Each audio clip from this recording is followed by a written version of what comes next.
Sejarah Nusantara seringkali menyembunyikan kebenaran di balik nama-nama yang terdengar sederhana. Di tanah Bali, ada satu nama besar yang tersisa dari masa kejayaan Majapahit. Sebuah nama yang sepintas terdengar seperti ejekan, namun sesungguhnya menyimpan kedalaman filosofi seorang kesatria. Arya Blog, atau dalam bahasa yang lebih halus dikenal sebagai Arya Tanwikan. Dalam bahasa Bali, Blog berarti bodoh. Namun, mungkinkah seorang panglima perang kepercayaan Mahapati Gajah Mada yang memimpin ribuan pasukan menyeberangi Selat Bali adalah sosok yang tidak memiliki kecerdasan? Jawabannya, tentu tidak. Di balik nama itu, tersembunyi kisah tentang strategi, kerendahan hati, dan loyalitas tanpa batas. Inilah kisah Arya Blog, sang penguasa Kaba-Kaba, leluhur para kesatria yang menjaga marwah Majapahit di tanah Dewata.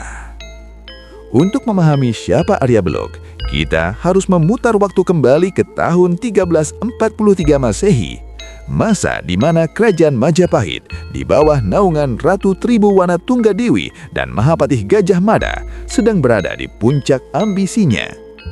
Sumpah Palapa masih menggema. Gajah Mada bertekad menyatukan Nusantara.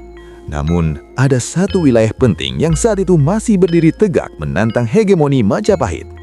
Kerajaan Bari Aga, yang dipimpin oleh Raja Astasura Ratna Bumi Banten dan patihnya yang legendaris, Kebo Iwa dan Pasung Grigis. Untuk menaklukkan Bali, Gajah Mada tidak bergerak sendiri. Ia mengumpulkan para Arya, para perwira tinggi dan bangsawan kesatria yang memiliki garis darah istimewa.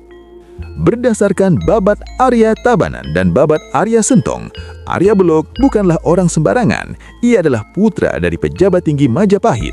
Beberapa literatur babat mengaitkan garis keturunannya dengan Wangsa Kediri atau Kahuripan yang luhur. Ia tidak berdiri sendiri. Darah kepemimpinan mengalir deras di antara saudara-saudaranya. Ia bersaudara dengan tokoh-tokoh besar yang namanya abadi dalam sejarah Bali. Arya Damar atau Aditya Warman, sang penguasa Sumatera, Arya Kenceng, pendiri kerajaan Tabanan, Arya Sentong, dan Arya Kutawaringin. Mereka adalah 5 Pandawa versi Majapahit dalam ekspedisi ini, bersaudara dalam darah, bersatu dalam senjata. Sebelum kita masuk ke medan pertempuran, mari kita luruskan sebuah kesalahpahaman sejarah yang sering terjadi. Mengapa seorang panglima perang bergelar Blog atau Tanwikan yang berarti tidak tahu atau bodoh? Para penekun sastra dan sejarawan Bali sepakat, nama ini bukanlah cerminan intelektualitas, melainkan sebuah gelar sandi atau samaran politik. Dalam tradisi kesatria Jawa kuno dan Bali, menyembunyikan kemampuan asli adalah bagian dari strategi bertahan hidup dan etika. Menjadi Tanwikan berarti memilih jalan sunyi. Ia mungkin memilih untuk terlihat tidak tahu apa-apa di hadapan musuh untuk mengelabui atau merendah di hadapan sang pencipta dan rajanya. Ada filosofi, semakin berisi padi, semakin merunduk. Arya Blog adalah manifestasi dari ilmu padi tersebut.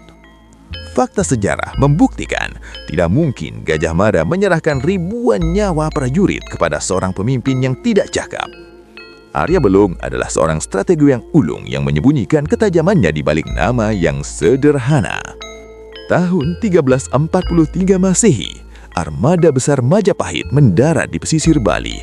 Operasi militer ini adalah salah satunya yang terbesar dalam sejarah Nusantara. Strategi Gajah Mada adalah pengepungan total. Pasukan dibagi. Arya Damar memimpin serangan utama, sementara saudara-saudaranya termasuk Arya Blog memimpin sayap-sayap tempur dari berbagai arah untuk memecah konsentrasi pasukan Bali. Bayangkan suasana saat itu. Ribuan prajurit dengan pandi-pandi gula kelapa Majapahit merangsek masuk.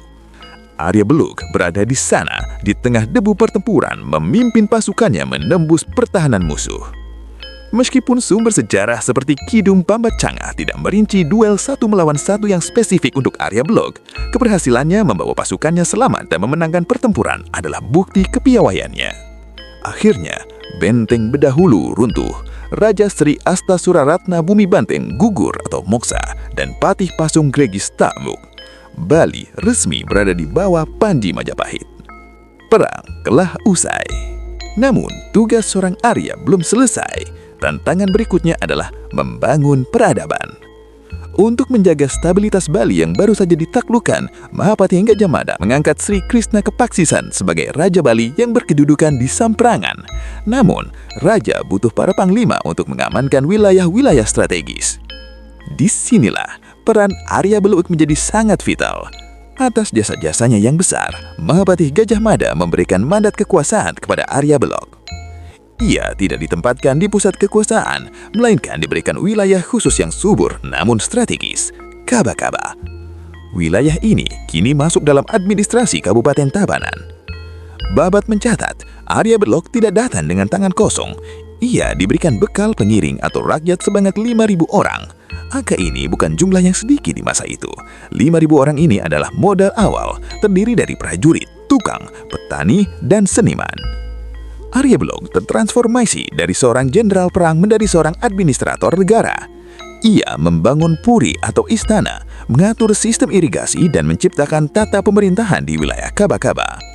Arya Belok atau Arya Tanwikan menghabiskan sisa hidupnya di Kaba-Kaba.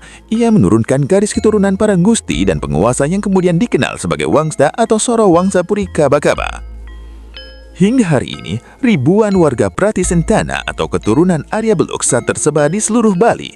Mereka tetap menghormati leluhur mereka sedang kesatria yang rendah hati itu dalam upacara-upacara di Pura Kawitan. Mengenai kapan tepatnya beliau wafat dan di mana makam pastinya, catatan sejarah yang ada tidak memberikan tanggal yang spesifik, dan saya harus katakan bahwa informasi tersebut tidak tersedia secara rinci dalam sumber-sumber umum.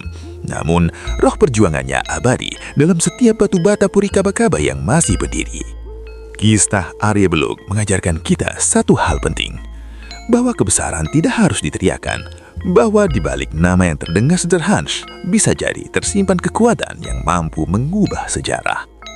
Ia adalah Arya Tanwikan, sang panglima yang pura-pura tidak tahu, namun tahu persis bagaimana memenangkan perang dan membangun masa depan. Sejarah belum selesai bercerita dan berhenti menuliskan kisahnya. Saksikan kisah selanjutnya. Salam Rahayu, Rahayu, Rahayu.